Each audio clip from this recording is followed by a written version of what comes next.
Hey everyone, this is Sarah's Night, and I'm finally back with another Let's Read. I know I haven't done this in a while, and in fact, I think I was so slow going with the previous book, This Time of Darkness, that was pretty much the only book I did all last year.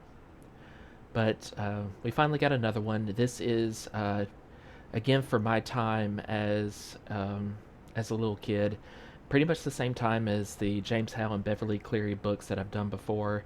A little bit earlier than This Present Darkness.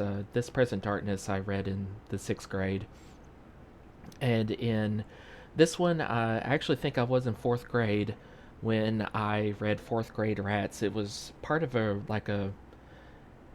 reading program that the library at my elementary school did every year, where you read so many books, 10, 20, 30, and at each level, if you managed to pass an exam, which showed how well you comprehended the book you just read, then you would get some sort of recognition. And I was big into reading back then, so this was one of those books that was part of the list of required reading for this program.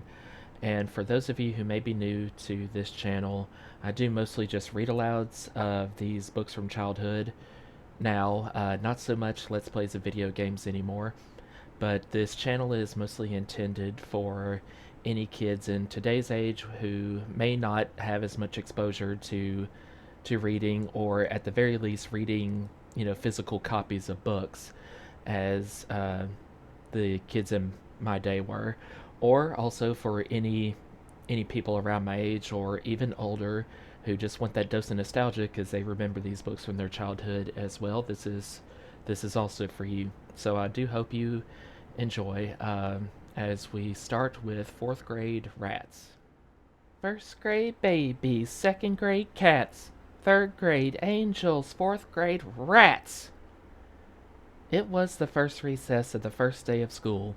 A mob of third graders had me and Joey Peterson backed up against the monkey bars. They were giving us the old chant. When they came to the word rats, they screamed it in our faces, then they ran off laughing. I wish I was still in third grade, I said. Why? Said Joey. So I could still be an angel. Not me. He climbed onto the first bar. I waited 3 years to be a rat. He climbed to the next bar. And now I am a rat. He climbed to the top bar. He shouted over the schoolyard, "And proud of it!" I started to climb. My sneakers slipped on a bar, and I went down instead of up. The first thing I landed on was my hand. My thumb got bent back. Way back. Pain! I howled, as loud as I could. It still hurt. I kicked the ground, the monkey bars, the nearest tree. My thumb still hurt, and so did my foot. Only one thing left to do. I cried. Joey's voice came down from the high monkey bar. Rats don't cry. The bell rang to end recess. I jogged, sniffling, to the door. When I got there, Judy Billings was behind me. Like a miracle, the pain in my thumb disappeared. For me, there was no such thing as pain when Judy Billings was around. I loved her. I was sure that any day she would start to love me back. In the meantime, she mostly ignored me. But I kept trying. Judy was in the other fourth grade class, so I didn't see too much of her. When I did, I figured I had to make the most of it. That's why I held the door open for her. She went through. As usual, she ignored me. I didn't care. For 1 second, she was inches away. Heaven was a trainload of those seconds.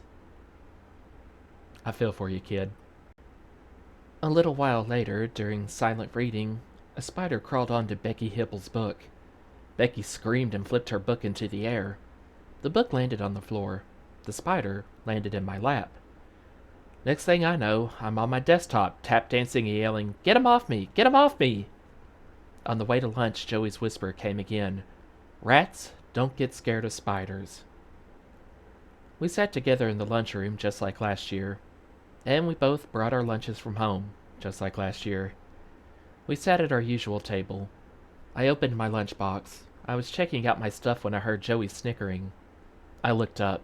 He was wagging his head. His face was smirky. I looked around the lunchroom. What's funny? That? He said. He was pointing at my lunchbox. What's wrong with it? I said. Ain't that the same one you had last year? Yeah, so what? He snickered again. Look at it. I looked at it. So? What do you see? I see a lunchbox. What do you see, a Martian? He flipped the cover down.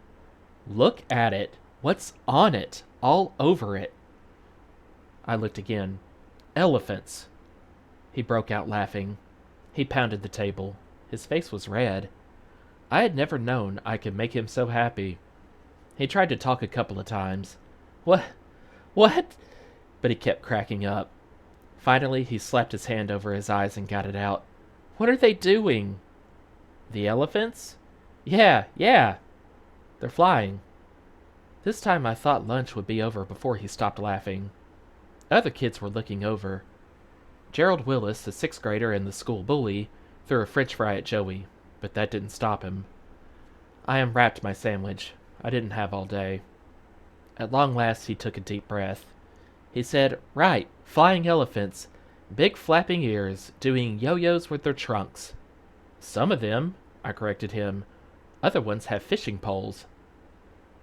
His cheeks bulged with more laughter, but he swallowed it back. Morton, he made himself serious. Don't you get it? Get what? Flying elephants on your lunchbox, man. That's little kid stuff. He picked up his paper bag. He wagged it in my face.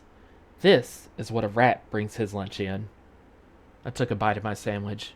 What do I care? That's just it, man. You ought to care. He opened his bag. If you don't care, who will? Your mom probably got you that box, right? Yeah, I guess. Right. Moms. They just want to keep you a baby all your life. Suds, I'm telling you, you gotta put a stop to it now. If you leave it up to your mom, you'll be going off to college with a flying elephant lunchbox. I looked at my lunchbox. I'd had it since the first grade, when I was a baby and glad of it. Most of the other kids broke their lunchboxes or lost them, so they got new ones every year. My lunchbox just kept rolling on. The elephants were fading, and some were even starting to look like hippos. But I loved my lunchbox. It was like a brother to me. Now that I thought about it, I wasn't even sure I could eat lunch at school without it. And as far as my lunchbox going off to college with me someday, well, to tell you the truth, I didn't see anything so bad about that. I looked at Joey. He was wagging his head and smirking again. Uh-oh, I thought. It's not just the lunchbox.